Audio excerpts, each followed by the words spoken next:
Let's be honest. If you're struggling in your personal life, it probably bleeds over into your work life. Athletes are no different. If you're having a slump off the court in your personal life, does it translate to on the court? It's actually a lot harder thing to separate than we think. Hey guys, Bubbs here, performance and clinical nutritionist, and I'm going to share with you a clip from renowned world-class NBA skills coach Drew Hanlon on how he helps the best athletes in the world compartmentalize and deal with the human aspect of high performance. Yeah, no, I think it's big. I'm a big believer in like most slumps that that occur on the court start off the court. I believe that, a lot of times also the reverse is true. If somebody's struggling on the court, it bleeds off the court. It's no different than somebody that works a 9 to 5, and let's say they have a rough day at work and they come home and they're sitting down with their kids and their family and they're having a nice family meal. You can tell something's off, but it's just a normal family meal. And sure enough, their kid is playing with the mashed potatoes and accidentally flicks it and it goes on the floor. And they, boom, hit the table and they're like, yo, and they go off on the kid. The potatoes hitting the floor is not a big deal. You can just go clean it up. It's not worth, hurting the relationship between you and your kid. But what really happened is work bled into the family situation, that the issues at work led into, the disruption of, that mashed potatoes ruining your night.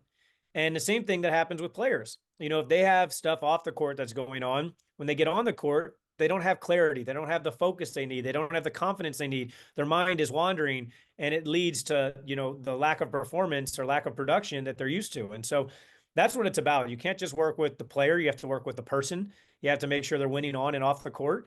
And, that translates to every area of life. I really think that the majority of people think they're really good at compartmentalizing things, and they don't realize we're all terrible at it. Just as Drew mentions there, we overreact to certain things that happen in our lives, like a kid spilling something on the floor or a partner saying something in passing that we take too seriously and then become frustrated or angry, when really most of the time it's downstream effects of what's going on in another part of our lives. And so we really do struggle with compartmentalizing, with leaving work at work or leaving home at home. And this is a common thread between high performing athletes and high performing individuals and the rest of life. You have the doctor or surgeon leaving everything at the hospital while they drive home and using that drive home as an opportunity to disconnect and disengage from all the stresses at work. If you want more on that, you can listen to my interview with Steve Magnus, mental performance coach, endurance coach, and his new book, Win the Inside Game. So that's a tool you can use in the acute. What about over time, playing the long game? This is where Drew touches on this idea of really knowing what's important to you, knowing your values. Yeah, I mean, it's really connecting something deeper than yourself. I really do think that it's connecting you to something that actually will motivate you enough to go through and follow through. I'm sure you can all relate.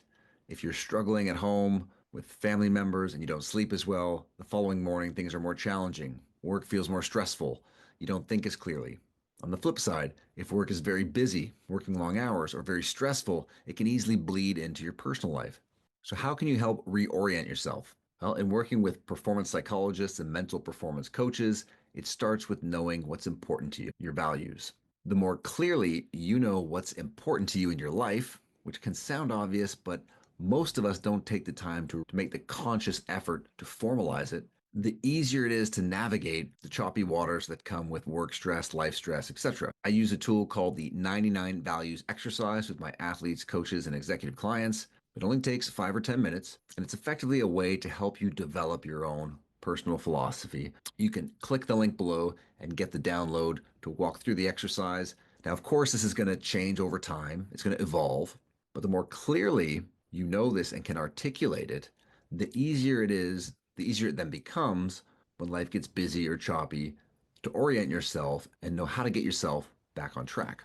I always tell people, like, the question I think that gets asked way too much is, what do you want? And the question that needs to be asked a lot more is, what do you need to do to get to what you want? And are you willing to do it? That's the real question. Anybody can like answer the question, what do you want? But okay, this is what you want. This is what you have to do to get to what you want, where you want. Are you willing to do it?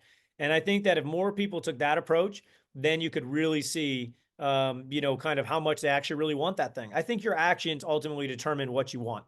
Your actions will prove to us if you really want something or not. Because you can say till you're blue in the face, I really want this, I really want this, I really want this. But if your actions aren't being parallel with that, if they aren't on par with that, then something deep down doesn't really want it. You know what I mean? It just sounds good. You might be saying the things that everybody wants to hear, but you're not doing all the things you need to do to get those things. So that's what I always do is I always try to zoom out. As Drew mentions here, the first part of the question is what do you want to achieve? But the next question of what do you have to do to achieve it? What is that roadmap? What is the process to getting to that outcome that you're after? And then most importantly, are you willing to do it? And this is where having a coach or a friend or somebody to take you along that journey is a big help in the process because they've walked that path before. So whether it's reading books like Drew's, whether it's getting coaching from your local gym or nutritionist or a sports specific coach, taking the time to lay out that process is a great first step of having much better clarity on shaping the path to get from where you are now to where you want to be. To sum up, your work life, whether it's on a field or in a gym or at an office, can certainly impact your home life and vice versa. Having better clarity on what's important to you is a fundamental step to being able to navigate the choppy waters and high winds, all those roadblocks that will inevitably come along, no matter what level, no matter what goals you're trying to achieve.